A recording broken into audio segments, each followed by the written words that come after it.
everyone, welcome to NCERT Easy Explanation. In this video, we are going to discuss about abscisic acid, which is commonly known as ABA.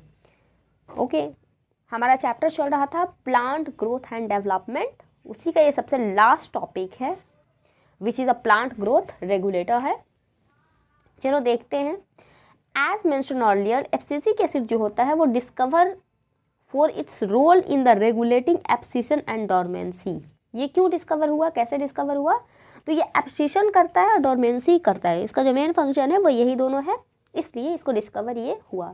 Like other PGR, it also has other wide ranging effect on plant growth and development. दूसरे PGR यानी कि दूसरे plant growth regulator की तरह इसका भी बहुत सारा इफेक्ट होता है प्लांट के ग्रोथ और डेवलपमेंट में. ठीक है. It act as a general plant growth inhibitor. ये इंपॉर्टेंट है कि ये प्लांट ग्रोथ इनहिबिटर है और inhibitor of plant metabolism. Plant के मेटाबॉलिज्म को भी इनहिबिट करता है और ये प्लांट के ग्रोथ को भी इनहिबिट करता है.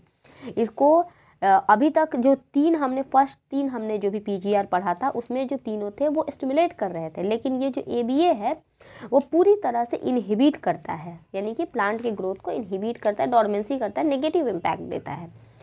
ABA inhibit seed germination. ये सीड के जर्मिनेशन को इनहिबिट कर देता है. ABA stimulate the closure of stomata and increase the tolerance of plant to various kind of stress. पहला चीज़ ये कि एबीए जो होता है वो स्टोमाटा को क्लोज कराता है. दूसरे, अगर कोई भी प्लांट के ऊपर कोई स्ट्रेस आया है तो उसमें भी ये प्लांट का जो टॉलरेंस पावर है उसको बढ़ाता है, इसलिए इसको हम लोग स्ट्रेस हार्मोन भी बोलते हैं. तो दो बात इस पैराग्राफ से आपको याद रखना है. पहला ये कि इसको स्ट्रेस हार्मोन के नाम से जाना जाता है, दूसरा ये कि ये प्लांट ग्रोथ इनहिबिटर है. ये दो बातें हैं जो आपके लिए इम्पॉर्टेंट है. एबीए प्ले करता है इम्पॉर्टेंट रोल किस चीज़ में भाई? तो ये सीड के डेवलपमेंट में, मैचुरेशन में, डोरमेंसी में, ये तीनों काम करता है. ठीक है.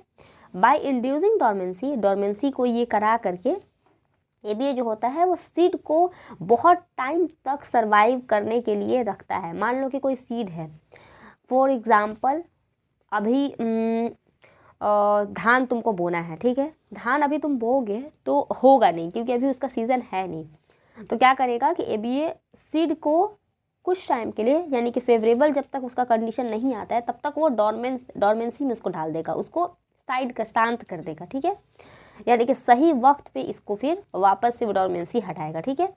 In most situation ABA act as antagonistic to GA. इस पैराग्राफ से तुम्हें जो बात याद रखनी है सबसे इंपॉर्टेंट, वो वैसे तो सारे लाइन्स इंपॉर्टेंट है एनसीईआरटी के, लेकिन जो मोस्ट इंपॉर्टेंट है वो ये है कि एबीए जो होता है वो एंटागोनिस्टिक होता है जीए का, यानी कि जिब्रेलिक एसिड का.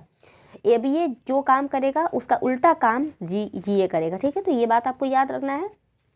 इसके अलावा we may summarise that for any and every phase of growth, differentiation and development of plant, one or other PGR has some role to play.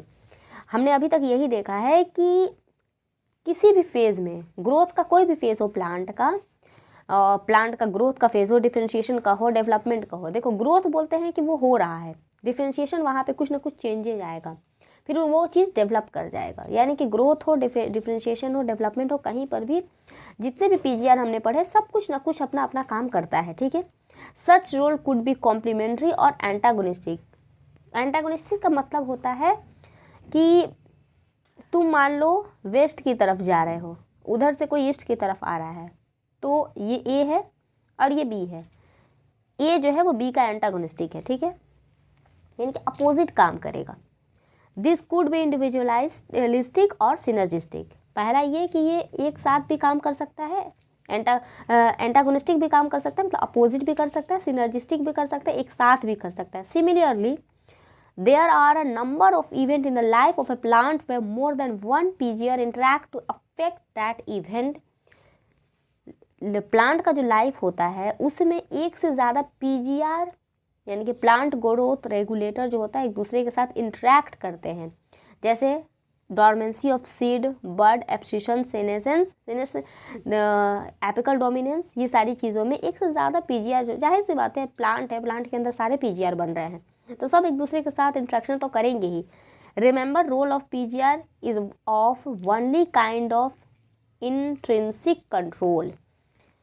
Remember the role of PGR is of only one kind of intrinsic control. मतलब ये कि जो PGR होता है, plant growth regulator होता है, वो सारे के सारे प्लांट के अंदर बनते हैं. आप उसको बाहर से PGR आप बाहर से थोड़ी ना दोगे, उसके अंदर का काम है. ठीक है, तो इसीलिए उसको इंट्रिंसिक कंट्रोल बोलते हैं. ठीक है, अगर भाई बाहर से देते हैं, जैसे पानी है तुम बाहर से दोगे तो एक्सट्रिंसिक कंट्रोल हो जाएगा, लेकिन ये चूंकि अंदर है इसलिए इसको इंट्रिंसिक कंट्रोल बोलेंगे. Along with genomic control and extrinsic control they play an important role in plant growth and development.